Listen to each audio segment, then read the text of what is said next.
할아버지, 어떤 약을 드시고 계세요? 종수 할아버지 친손녀이자 특전사 중위인 지은이 물었습니다. 주인공 할아버지 종수는 모르겠어. 너무 많아 하루에 12개. 라고 대답하셨습니다. 종수의 유일한 친손녀 지은은 이상함을 느꼈습니다. 치매 초기 환자에게 하루 12개의 약이 필요할까요? 더군다나 할아버지는 원래 어떤 약도 드시지 않았는데 말입니다. 면회 시간이 끝나갈 무렵 간호사가 나타났습니다. 면회 시간 끝났어요. 환자분 약 드실 시간이기도 하고요. 지은은 간호사에게 물어봤습니다. 할아버지가 어떤 약들을 드시는지 알 수 있을까요? 간호사는 보호자가 아니시면 개인정보라서 알려드릴 수 없어요. 라고 답했습니다. 지은은 특수부대에서 다양한 훈련받은 경험을 통해 이 상황은 정상이 아니라고 확신했습니다. 지은은 병원을 나오면서 주변을 자세히 관찰했습니다. CCTV는 보이지 않았고 보안도 허술해 보였습니다. 그날 밤 지은은 치매 초기 증상, 치매 약물 치료, 요양병원 시설 기준 등을 샅샅이 찾아봤습니다. 그 과정에서 이상한 점들을 발견하기 시작했습니다. 할아버지의 증상은 치매보다는 약물 과용에 의한 부작용과 더 비슷했습니다. 지은은 무언가 잘못되었다는 확신을 갖고 이 상황을 끝내야겠다는 생각을 갖고 움직이기 시작했습니다. 오늘의 이야기는 재혼한 와이프의 음모로 요양병원에 강제 입원된 박종수 할아버지와 이 상황을 한 번에 정리한 유일한 친손녀 특전사 박지은 중위의 특별한 사연입니다. 이야기 시작 전에 좋아요, 구독 버튼 꾹 눌러주시고 매일 새로운 영상을 놓치지 않으려면 알림 설정과 소중한 댓글까지 부탁드려요. 여러분의 작은 관심이 더 좋은 이야기를 만드는데 큰 힘이 됩니다. 그럼 이제 본격적으로 오늘의 이야기를 시작해 보겠습니다. 아침 햇살이 창문 사이로 스며들던 그날, 박종수 할아버지는 평소와 다름없이 새벽 5시에 눈을 떴습니다.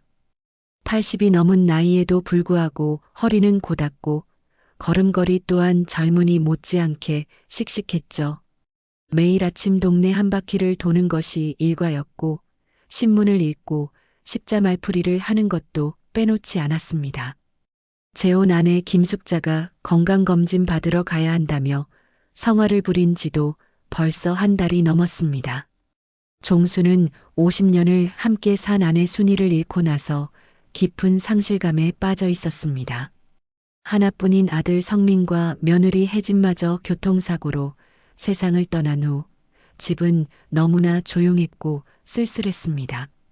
그런 종수에게 다가온 사람이 바로 지금의 재혼 아내 김숙자였습니다. 처음에는 동네 복지관에서 만난 단순한 지인이었죠. 혼자 계시기 외로우시겠어요? 라며 자주 찾아와서 반찬도 해주고 병원에 갈 일이 있으면 함께 따라가 주기도 했습니다. 숙자는 종수보다 10살 이상 어렸고 자신도 남편을 잃고 홀로 자식들을 키운 처지였습니다. 저희도 서로 의지하면서 살면 덜 외롭지 않을까요? 라는 숙자의 제안에 종수는 마음이 움직였습니다. 무엇보다 손녀 지은이가 군대에 있어서 자주 만날 수 없는 상황에서 숙자와 그 자식들이 새로운 가족이 되어준다면 외로움을 달랠 수 있을 것 같았습니다. 여보, 오늘 병원 가는 거 잊지 않으셨죠? 숙자의 목소리에는 묘한 긴장감이 섞여 있었습니다. 종수는 고개를 끄덕이며 아침밥을 드셨습니다. 사실 몸 어디 하나 아픈 곳이 없었기에 굳이 병원에 갈 필요성을 느끼지 못했지만 아내의 성화가 워낙 심해서 결국 성낙했던 것입니다. 요즘 깜빡깜빡하는 일이 많아졌다며 숙자가 자꾸 걱정하는 모습을 보니 혹시 정말 무언가 문제가 있는 건 아닐까 하는 생각도 들었습니다. 병원에 도착하자 숙자는 종수를 진료실에 혼자 들어가게 했습니다. 저는 밖에서 기다리고 있을게요라며 웃음을 지었지만 그 웃음 뒤에 숨겨진 의도를 종수는 알지 못했습니다. 이상하게도 숙자는 진료실 문 앞에서 서성이며 안을 자꾸 들여다보려고 했습니다. 진료실 안에서 한정우 의사는 몇 가지 간단한 질문을 던졌습니다. 오늘이 몇 월 며칠인지 아세요? 대통령이 누구인지 아십니까? 본인 이름과 주소를 말씀해 보세요. 종수는 모든 질문에 정확하고 또렷하게 답했습니다. 심지어 어제 본 뉴스 내용까지 자세히 설명했습니다. 경제 상황이 좋지 않다고 하던데 젊은 사람들 취업이 어렵다고 하더라고요. 그런데 이상했습니다. 한정우는 종수의 대답을 제대로 듣지도 않는 듯했고 계속해서 차트에 무언가를 적어 내려갔습니다. 잠시만요. 제가 뭘 잘못 대답했나요? 종수가 물었지만 한정우는 애매하게 웃으며 나이가 드시면 누구나 겪는 일입니다라고만 했습니다. 1시간 후 진료가 끝나고 나온 종수에게 숙자는 침울한 표정으로 다가왔습니다. 여보, 의사 선생님이 뭐라고 하시던가요? 종수는 고개를 갸우뚱했습니다. 별다른 말씀은 안 하시던데요? 그러자 숙자는 한숨을 내쉬며 말했습니다. 사실 의사 선생님이 저한테 따로 말씀해 주셨어요. 치매 초기 증상이 보인다고 하시더라고요. 치매라고요? 종수는 깜짝 놀랐습니다. 머릿속이 멍해지면서 현실감이 사라져갔습니다. 아무리 생각해도 자신은 멀쩡했는데 어떻게 치매 진단을 받을 수 있단 말인가요? 그럴 리가 없는데. 종수가 중얼거리자 숙자는 어깨를 토닥이며 말했습니다. 여보, 인정하기 어려우시겠지만 전문의가 그렇게 말씀하셨어요. 치매 환자들은 대부분 자신의 상태를 모른다고 하더라고요. 집으로 돌아오는 길, 숙자는 계속해서 치매에 대한 이야기를 늘어놓았습니다. 혼자서는 위험하니까 요양병원에 들어가시는 게 좋겠어요. 제가 알아본 곳이 있는데 시설도 좋고 의료진도 훌륭하다고 하더라고요. 종수는 고개를 저었습니다. 아직 집에서 생활할 수 있어요. 당장 그런 곳에 들어갈 필요는 없을 것 같은데요. 하지만 숙자의 설득은 집요했습니다. 여보, 만약 집에서 넘어지시거나 가스불을 깜빡하시면 어쩌려고 그래요? 저도 나이가 있어서 24시간 돌봐드릴 수가 없어요. 숙자의 자식들도 하나둘 찾아와서 종수를 설득하기 시작했습니다. 큰아들 민수가 말했습니다. 아버지, 엄마 말씀이 맞아요. 안전이 제일 중요하잖아요. 그들의 관심 어린 말투에 종수는 점점 마음이 흔들렸습니다.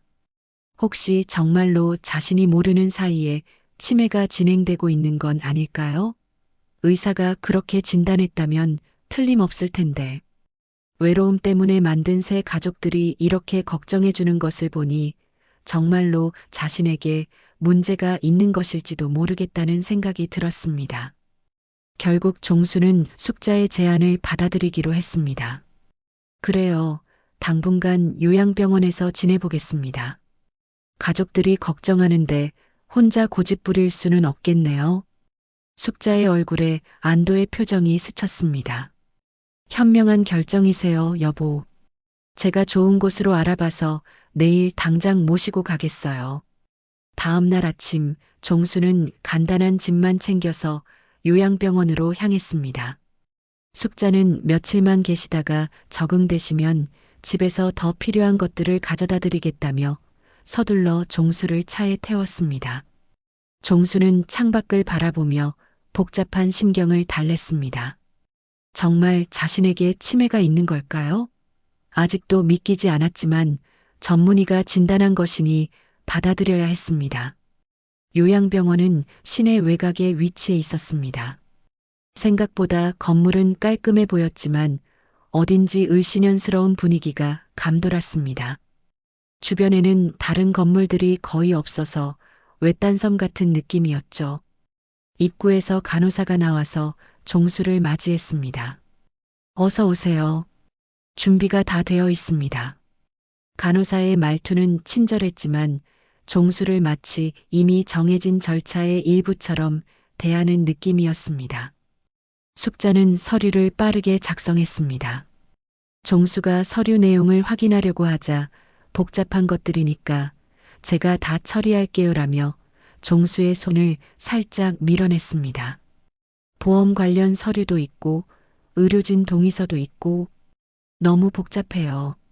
종수는 이상하다고 생각했지만 아내를 믿고 가만히 있었습니다. 서류 작성이 끝나자 숙자는 시간이 늦었으니까 저는 먼저 가볼게요. 내일 면회 시간에 다시 올게요라며 서둘러 자리를 떴습니다. 종수가 배정받은 방은 4인실이었습니다.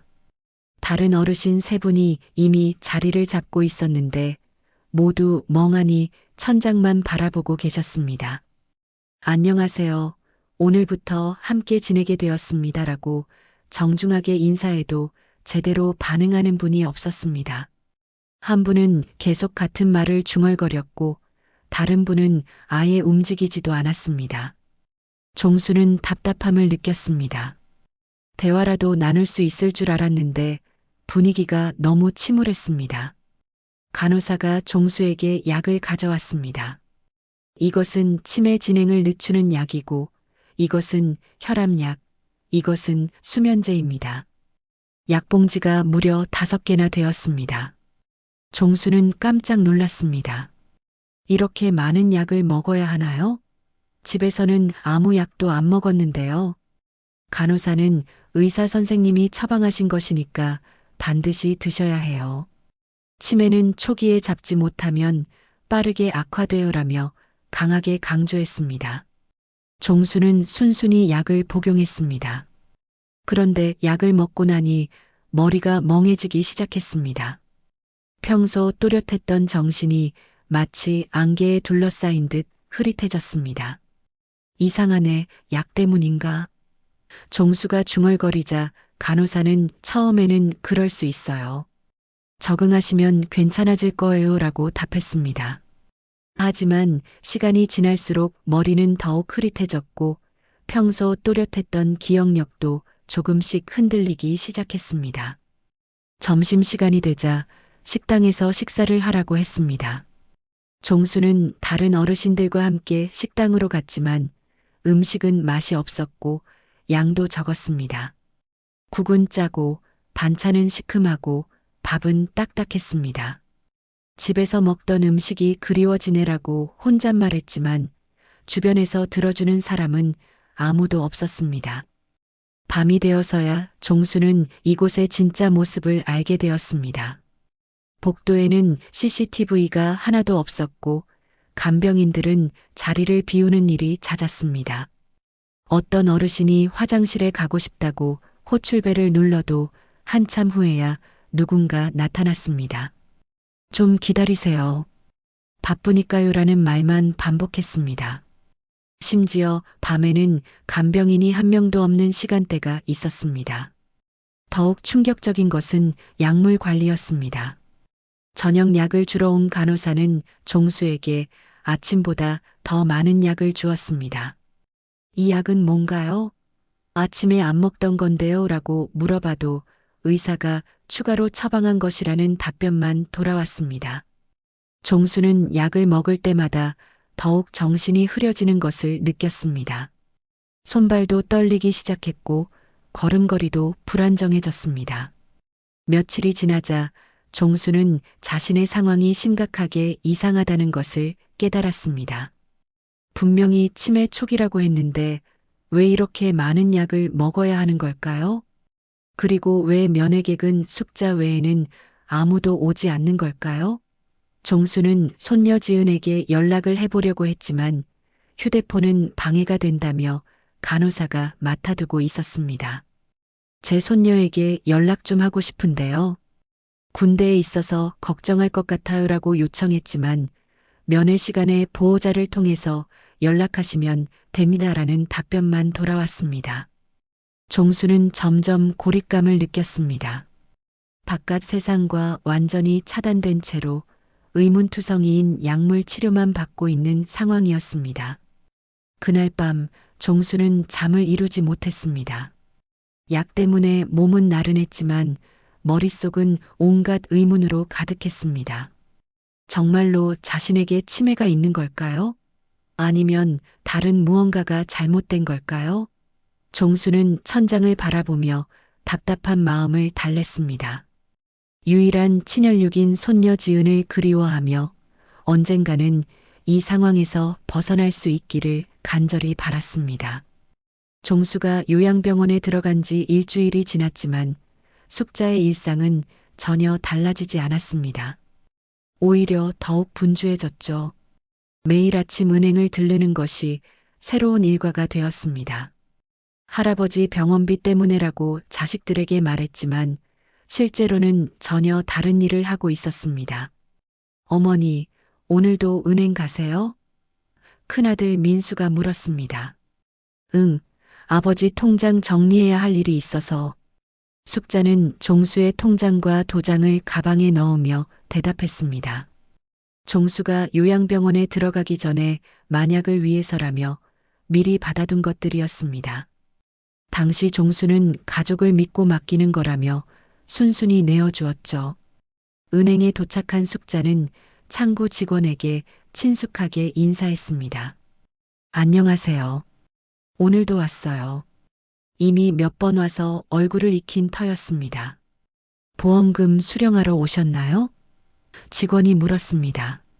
네, 남편이 입원해 있어서 의료비가 많이 들어가네요. 숙자는 슬픈 표정을 지으며 답했습니다. 실제로 종수는 여러 개의 보험에 가입되어 있었습니다. 젊었을 때부터 성실하게 보험료를 납입해온 결과였죠.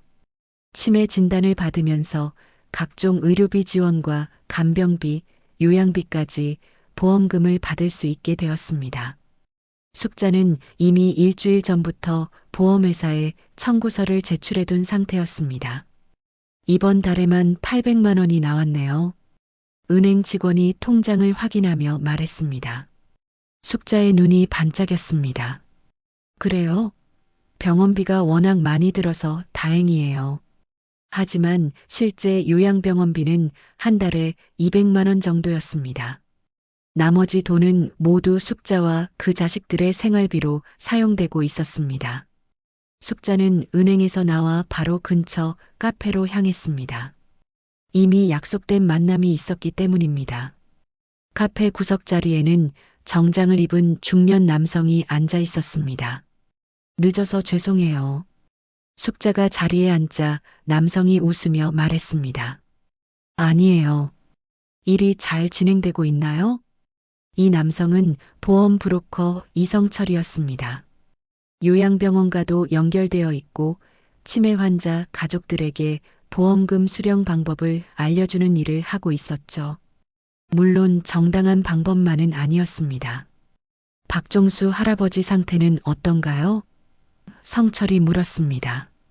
의사 선생님이 치매가 많이 진행됐다고 하더라고요. 약물 치료도 강화해야 한다고 해서 걱정이에요. 사실 이 모든 것은 미리 짜여진 각본이었습니다.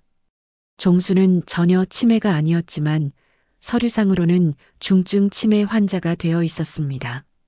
요양병원 의사와 성철, 그리고 숙자가 함께 만들어낸 거짓 진단이었죠. 다음 주에는 정밀 검사를 한다고 하니까 추가 보험금도 청구할 수 있을 것 같아요. 성철은 노트북을 꺼내서 화면을 보여주었습니다. 이번 달까지 총 수령액이 2천만 원 정도 될 것 같네요. 병원 측에서 수술 기록도 추가로 만들어주기로 했으니까 다음 달에는 더 많이 받을 수 있을 거예요. 숙자는 만족스러운 표정을 지었습니다. 수술 기록이요? 실제로는 안 했는데도요? 서류상으로만 하는 거예요. 요즘 치매 환자들은 뇌수술을 많이 하거든요. 진행을 늦추기 위해서 말이에요. 보험회사에서도 의심하지 않을 거예요. 성철의 설명에 숙자는 고개를 끄덕였습니다. 이렇게 해서 받은 돈으로 딸 미영의 카페 창업 자금도 마련하고 아들 민수의 새집 계약금도 낼 수 있을 것 같았습니다. 한편 요양병원에서는 더욱 가혹한 일들이 벌어지고 있었습니다. 종수는 하루에 12알의 약을 먹어야 했습니다. 대부분이 정신을 흐리게 만드는 약물들이었죠. 왜 이렇게 많은 약을 먹어야 하나요? 종수가 항의했지만 간호사들은 치료를 위해서 필요하다며 강제로 약을 먹였습니다. 의무 기록에는 종수가 중증 치매로 인한 망상 증상을 보이며 공격성이 증가하고 있음이라고 기록되어 있었습니다. 실제로는 전혀 그렇지 않았지만 서류상으로는 위험한 환자가 되어 있었습니다. 이런 기록을 근거로 더 많은 약물 투여와 격리 조치가 정당화되고 있었습니다. 병원장 최병권은 성철과 정기적으로 만나서 환자 상태를 조작했습니다. 이번 달에 몇 명 더 추가됐나? 3명 더 들어왔습니다. 모두 가족들이 협조적이에요. 이들은 건강한 노인들을 치매 환자로 만들어서 보험금을 빼내는 조직적인 사기를 벌이고 있었습니다. 숙자는 집으로 돌아와서 자식들과 돈 계산을 했습니다.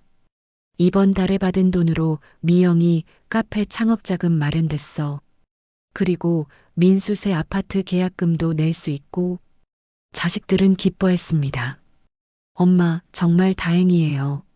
아버지가 돈이 많이 있어서 좋네요.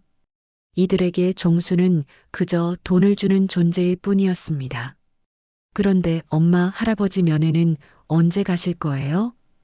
둘째 아들 민우가 물었습니다. 이번 주는 바빠서 못 갈 것 같아.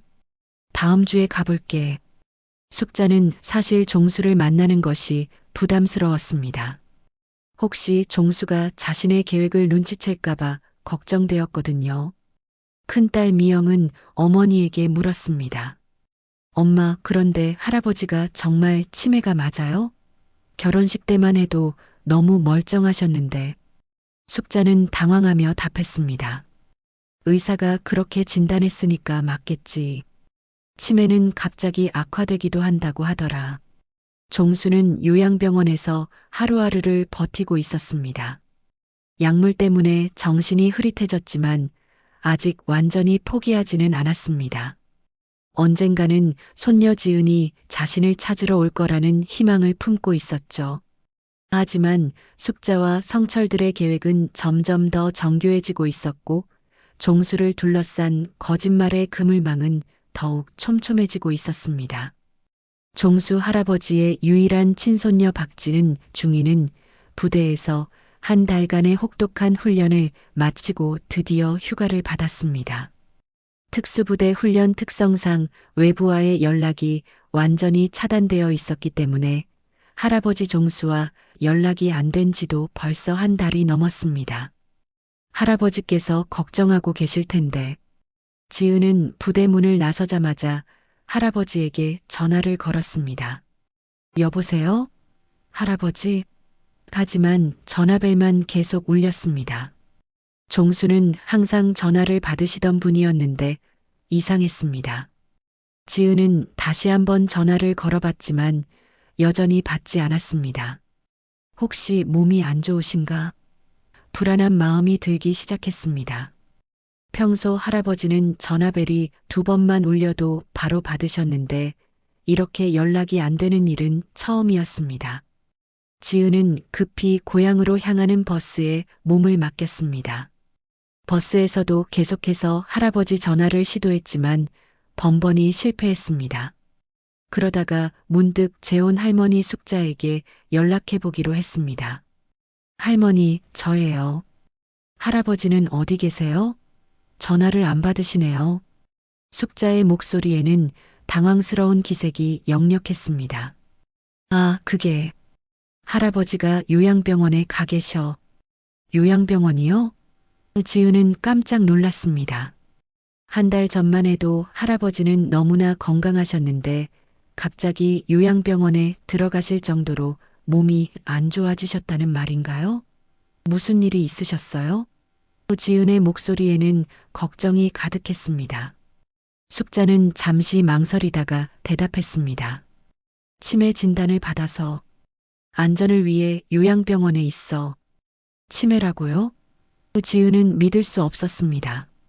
할아버지는 신문도 읽으시고 십자말풀이도 하시고 시사 문제에 대해서도 정확한 견해를 가지고 계셨는데 어떻게 치매일 수 있단 말인가요?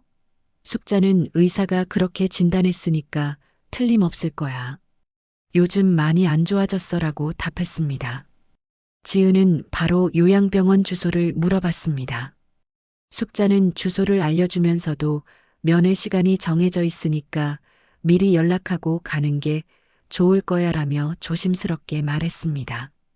지은은 오늘 당장 가보겠어요 라고 답하고 전화를 끊었습니다. 숙자는 전화를 끊고 나서 불안한 마음이 들었습니다. 혹시 지은이 무언가 눈치채는 건 아닐까요? 버스에서 내린 지은은 택시를 타고 바로 요양병원으로 향했습니다. 병원은 생각보다 외진 곳에 있었습니다. 시내에서 한참 떨어진 곳이었고 주변에는 다른 건물도 거의 없었습니다. 이런 곳에 할아버지를 지은은 마음이 무거워졌습니다. 병원 입구에서 면회 신청을 하려고 하자 직원이 말했습니다. 오늘은 면회 시간이 끝났어요. 내일 오후 2시부터 가능합니다. 지은은 시계를 봤습니다. 아직 오후 4시밖에 안 되었는데 면회 시간이 끝났다는 게 이상했습니다. 제가 멀리서 와서 그런데 잠깐만이라도 볼 수 없을까요? 하지만 직원은 단호하게 거절했습니다. 다음 날 오후 지은은 면회 시간에 맞춰 요양병원을 다시 찾았습니다. 이번에는 제대로 된 면회 절차를 밟고 할아버지를 만날 수 있었습니다. 하지만 종수를 본 순간 지은은 충격을 받았습니다. 한 달 전에 건강하고 당당했던 모습은 온데간데 없고 눈빛이 흐릿하고 걸음걸이도 불안정한 할아버지가 앉아 계셨습니다. 할아버지, 지은이 달려가서 종수를 안았습니다. 종수는 지은을 보고 반가워하셨지만 예전과는 뭔가 달랐습니다. 우리 지은이 왔구나. 말씀도 어눌해지셨고 반응도 느려지셨습니다. 지은은 눈물이 날 것 같았습니다. 할아버지, 많이 아프세요? 어떻게 이렇게 되신 거예요? 종수는 지은에게 말씀하려고 애쓰셨습니다. 지은아, 할아버지가 이상해. 약을 너무 많이. 하지만 말이 제대로 나오지 않았습니다. 약물 때문에 혀가 꼬이고 정신이 흐릿한 상태였습니다. 지은은 할아버지의 손을 잡고 자세히 관찰했습니다. 손이 떨리고 계셨고 눈동자의 초점도 맞지 않았습니다. 할아버지, 어떤 약을 드시고 계세요?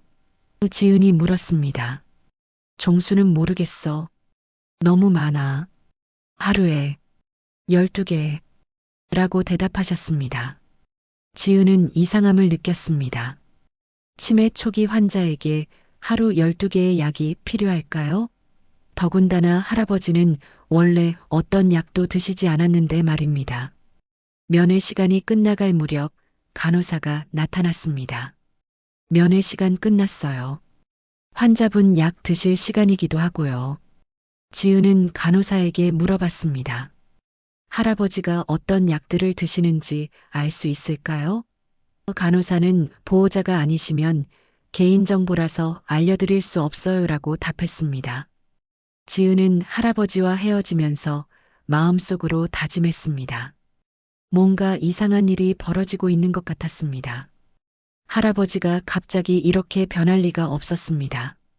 특수부대에서 훈련받은 직감이 이 상황이 정상이 아니라고 말하고 있었습니다. 지은은 병원을 나오면서 주변을 자세히 관찰했습니다. CCTV는 보이지 않았고 보안도 허술해 보였습니다. 그날 밤 지은은 모텔에서 인터넷을 검색해 봤습니다.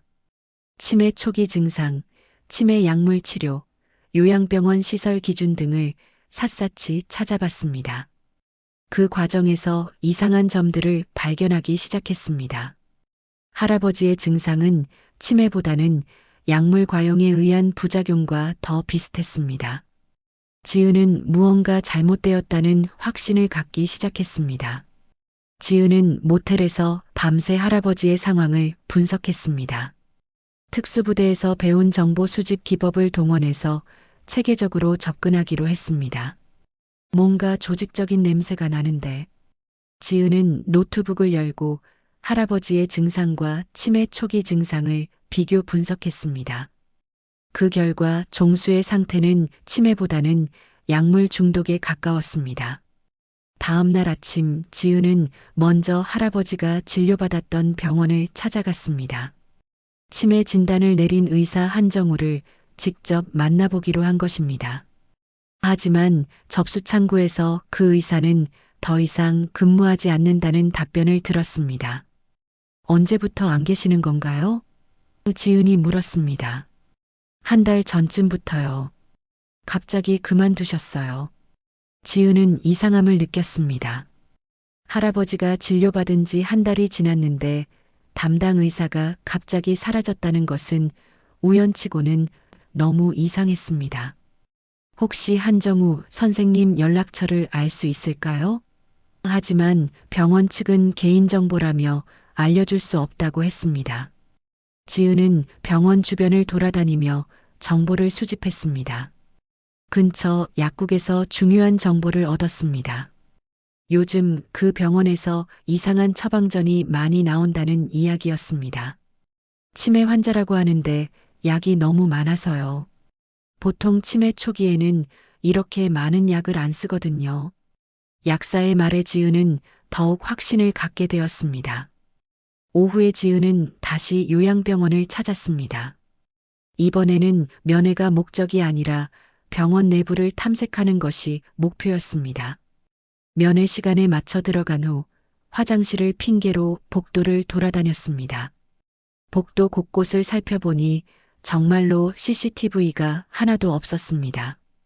이는 정상적인 의료기관에서는 있을 수 없는 일이었습니다.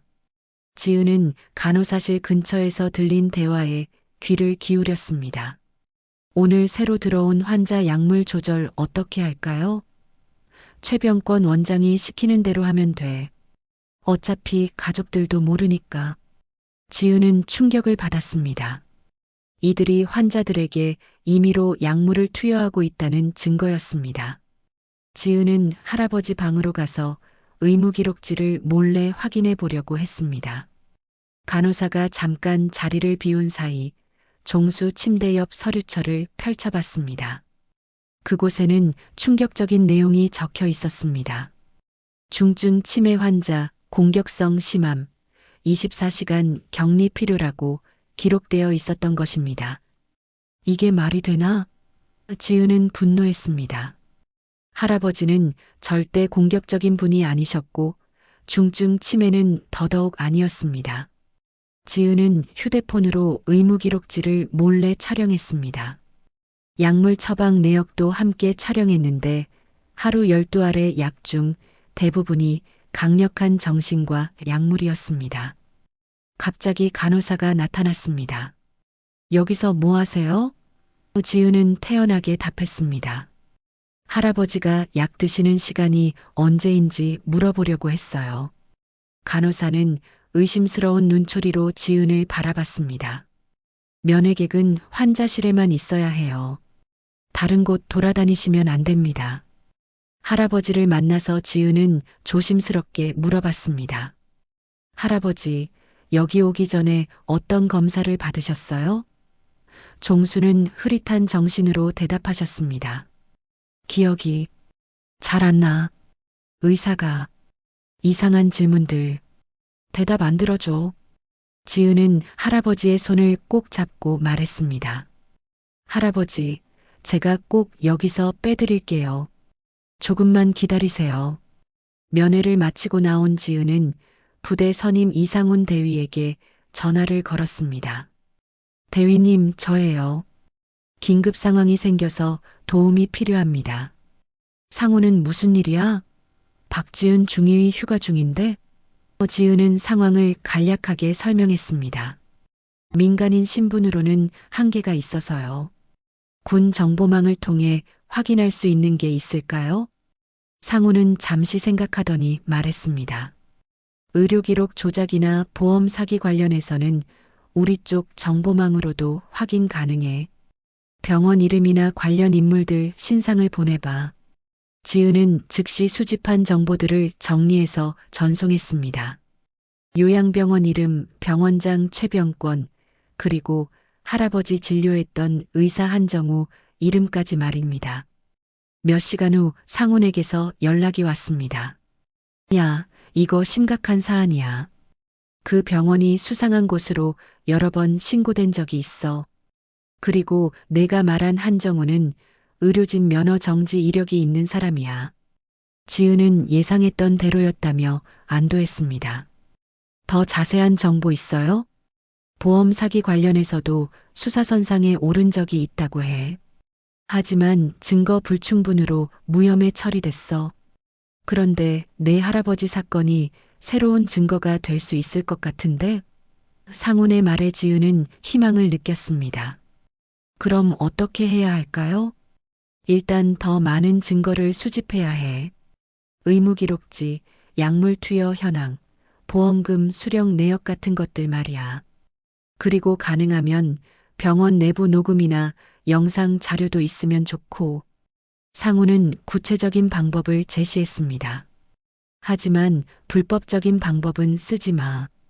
나중에 증거 능력에 문제가 생길 수 있어. 지은은 계획을 세웠습니다.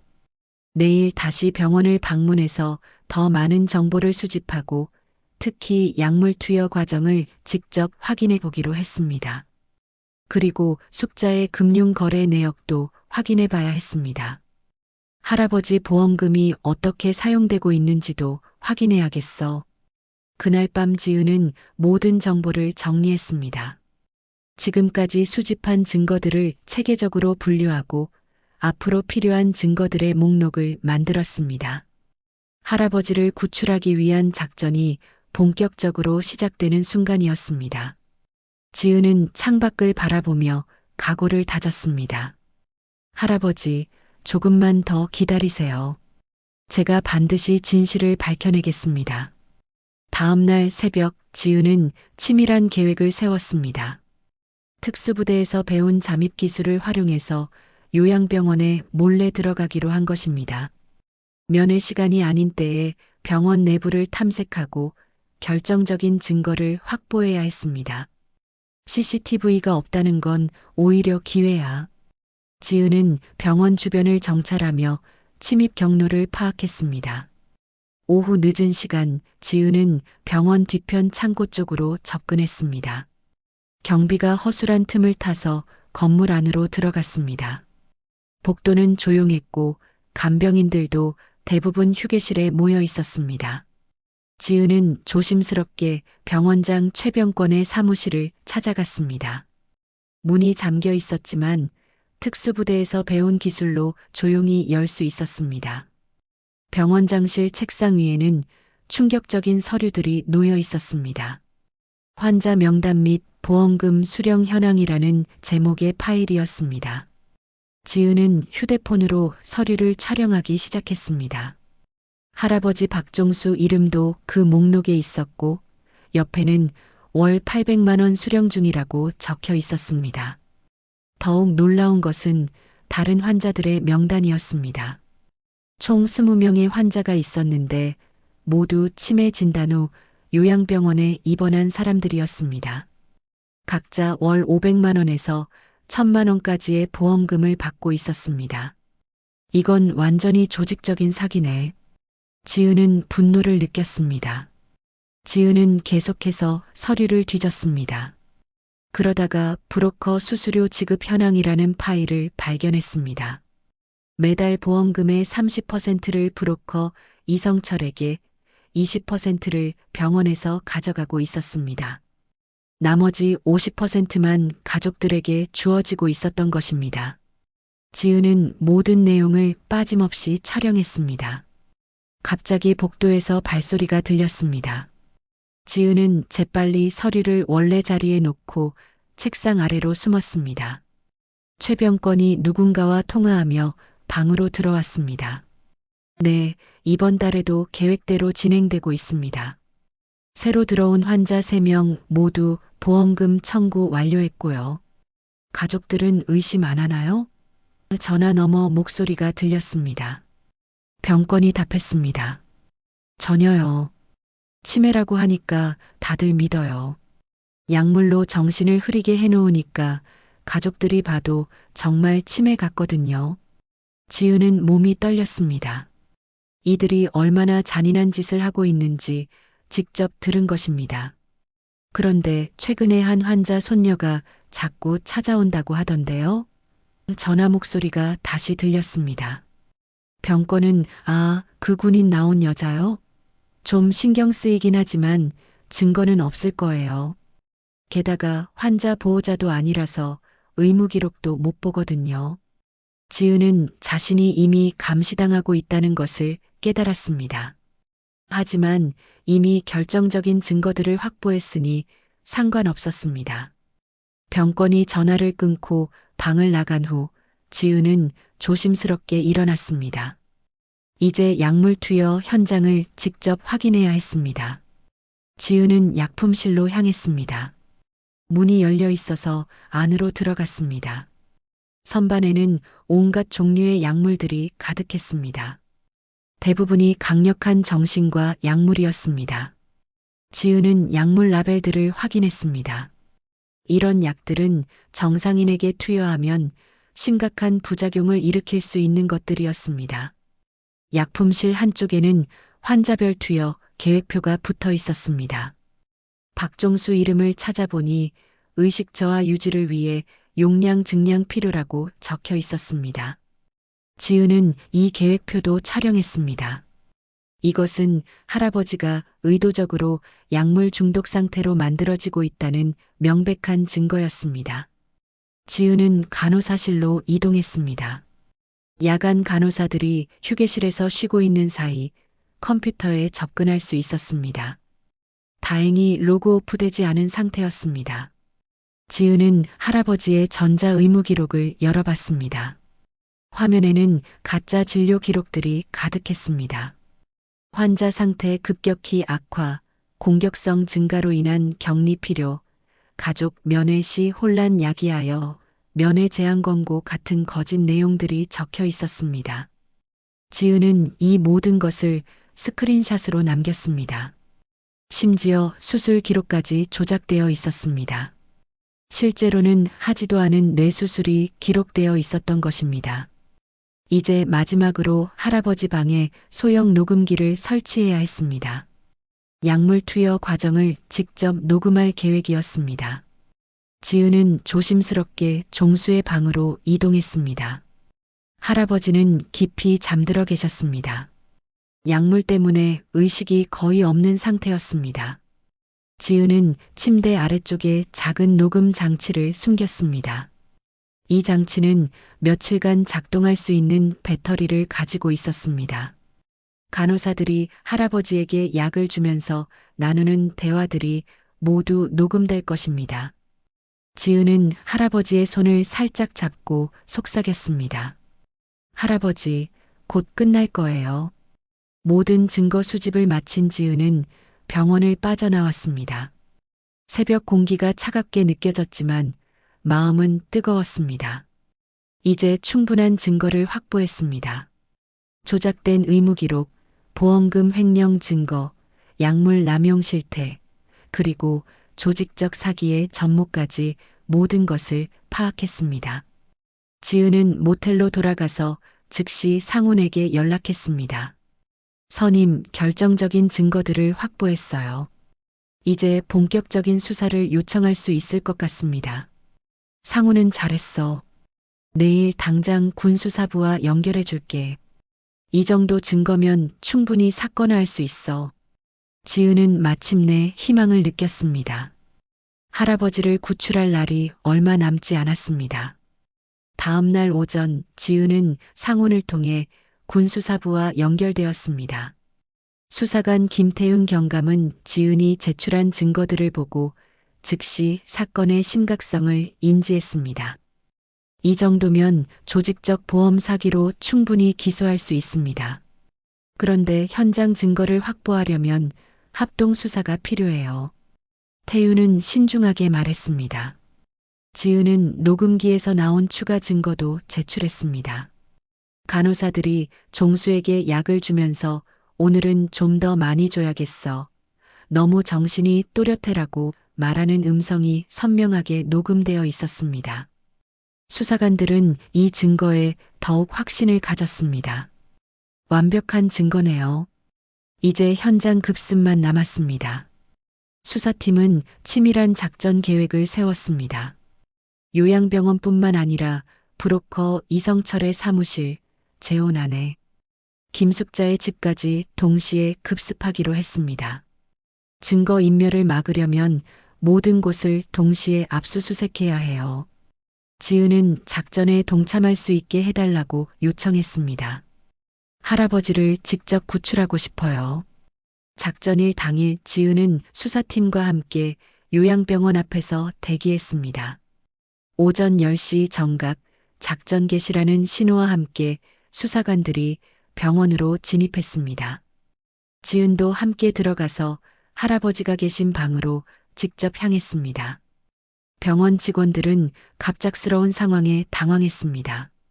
수사관입니다. 모든 분들은 제자리에서 움직이지 마세요. 수사관들의 엄중한 목소리가 병원 전체에 울려 퍼졌습니다. 간호사들은 서류를 숨기려고 했지만 이미 늦었습니다. 수사관들은 미리 파악해둔 위치로 직접 가서 증거들을 확보하기 시작했습니다. 지은은 할아버지 방에 도착했습니다. 종수는 여전히 흐릿한 정신 상태로 누워 계셨습니다. 할아버지, 저예요. 이제 끝났어요. 지은이 할아버지의 손을 잡자 종수는 천천히 눈을 뜨셨습니다. 우리, 지은이야. 정말 너구나.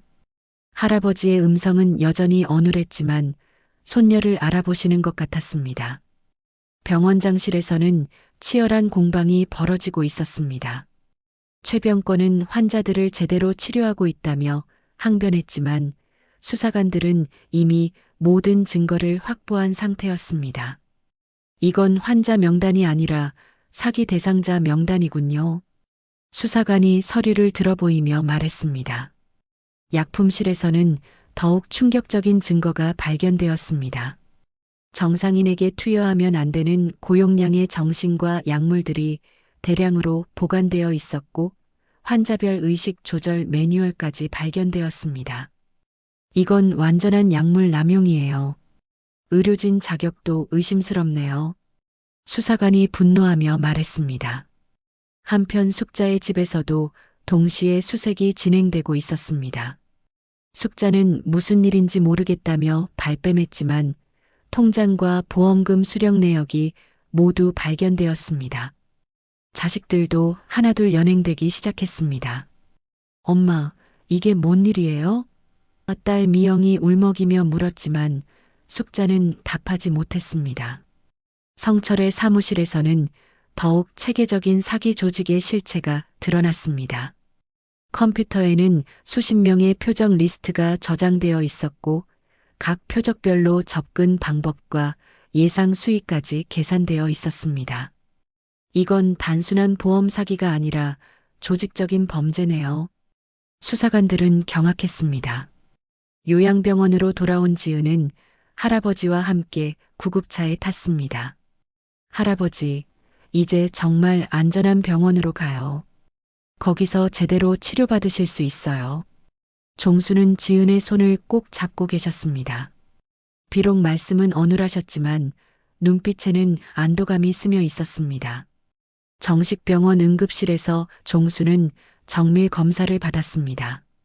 의사는 검사 결과를 보고 분노했습니다. 이분은 치매가 아니에요. 약물 중독으로 인한 의식 저하 상태입니다. 누가 이런 짓을 했나요? 지은은 상황을 설명했고 의사는 즉시 해독 치료를 시작했습니다. 수사는 빠르게 진행되었습니다. 최병권, 이성철, 김숙자와 그 자식들이 모두 구속되었습니다. 언론에서도 이 사건을 대대적으로 보도했습니다. 조직적 치매 진단 조작 사건, 보험금 수십억 원 편취 같은 헤드라인이 신문을 장식했습니다. 재판에서 모든 진실이 밝혀졌습니다. 숙자는 처음부터 종수의 재산을 노리고 접근했으며 성철과 병권과 함께 치밀한 계획을 세웠던 것입니다. 종수는 건강한 상태였지만 가짜 진단서와 강제 약물 투여로 치매, 환자로 둔갑시켜진 것이었습니다. 법정에서 숙자는 눈물을 흘리며 정말 할아버지를 사랑했다고 항변했지만 증거는 명확했습니다. 통장 거래 내역, 성철과의 통화 녹음, 자식들과 나눈 돈 분배 대화까지 모든 것이 공개되었습니다. 판사는 피해자를 인간 이하로 취급한 극악한 범죄라며 중형을 선고했습니다. 종수는 해독 치료를 받으면서 점차 건강을 회복하셨습니다. 약물의 영향이 빠지자 예전의 또렷한 정신이 돌아왔습니다. 우리 지은이가 아니었다면. 종수는 지은을 보며 눈물을 흘리셨습니다. 지은도 할아버지를 꼭 안으며 울었습니다. 이 사건을 계기로 요양병원에 대한 감시 체계가 강화되었습니다. 또한 치매 진단 과정에서 여러 의료진의 교차 검증이 의무화되었습니다. 지은의 용기 있는 행동이 많은 무고한 사람들을 구한 셈이었습니다. 종수가 정식 병원에서 치료를 받은 지 한 달이 지났습니다. 약물의 독성이 완전히 빠지면서 할아버지는 놀라울 정도로 회복되셨습니다. 처음에는 걸음걸이도 불안정하고 말씀도 어눌하셨지만 이제는 예전의 건강한 모습을 되찾으셨습니다. 의료진들도 완전한 회복이라며 감탄했습니다. 지은아, 정말 고마워. 종수는 매일 손녀에게 감사 인사를 하셨습니다. 퇴원 준비를 하면서도 계속 지은의 손을 놓지 않으셨습니다. 내가 아니었다면 할아버지는 정말로. 할아버지의 목소리에는 아직도 그때의 공포가 남아 있었습니다. 한 달 반 동안 겪었던 지옥 같은 시간들을 떠올리시는 것 같았습니다. 지은은 할아버지를 모시고 집으로 돌아왔습니다. 그동안 숙자와 그 자식들이 살았던 집이었지만 이제는 종수와 지은만의 공간이 되었습니다. 할아버지, 이제 정말 안전해요. 아무도 할아버지를 해칠 수 없어요. 지은은 할아버지를 안심시키며 말했습니다. 집안을 정리하면서 지은은 숙자가 남긴 흔적들을 치웠습니다. 할아버지의 통장과 도장도 안전한 곳에 보관했습니다. 이제는 아무도 할아버지 재산에 손댈 수 없어요.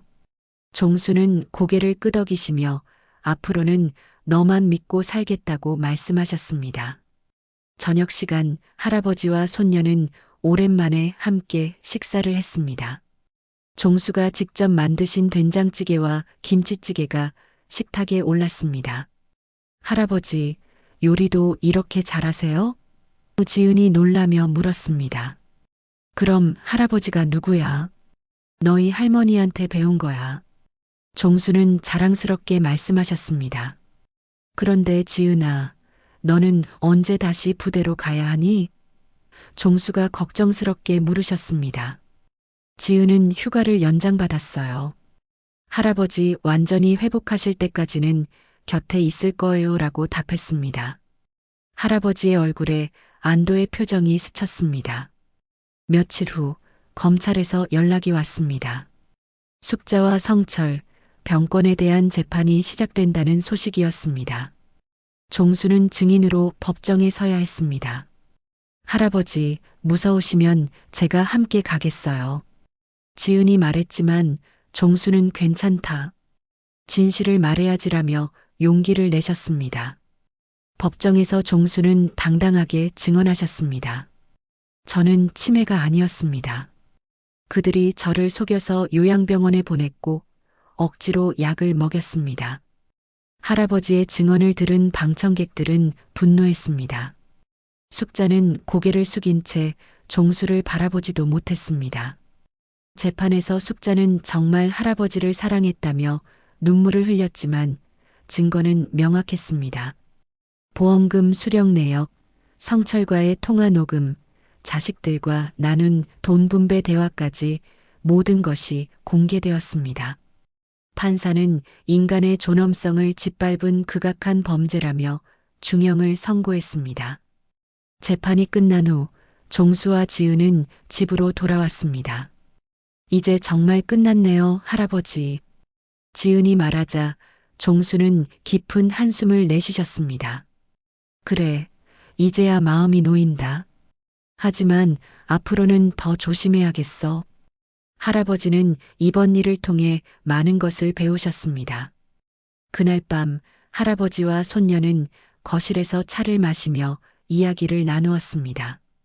지은아, 할아버지가 너무 순진했구나. 사람을 너무 쉽게 믿었어. 종수는 자책하며 말씀하셨습니다. 지은은 할아버지가 착하셔서 그런 거예요. 잘못은 그 사람들이 한 거예요라며 위로했습니다. 그런데 지은아, 너는 어떻게 그렇게 용감하게 할 수 있었니? 군대에서 배운 거야? 종수가 궁금해하셨습니다. 지은은 할아버지가 위험에 처하셨으니까요. 가족을 지키는 건 당연한 거잖아요 라고 답했습니다. 종수는 지은의 손을 꼭 잡으며 눈물을 흘리셨습니다. 할아버지, 이제 우리 둘이서 행복하게 살아요. 저도 제대하면 할아버지 곁에서 계속 지낼 거예요. 지은의 말에 종수는 환하게 웃으셨습니다. 그래, 이제 진짜 가족끼리만 살자. 너밖에 없구나. 내 진짜 피부치는. 할아버지의 목소리에는 감동이 가득했습니다. 지은은 할아버지를 꼭 안았습니다.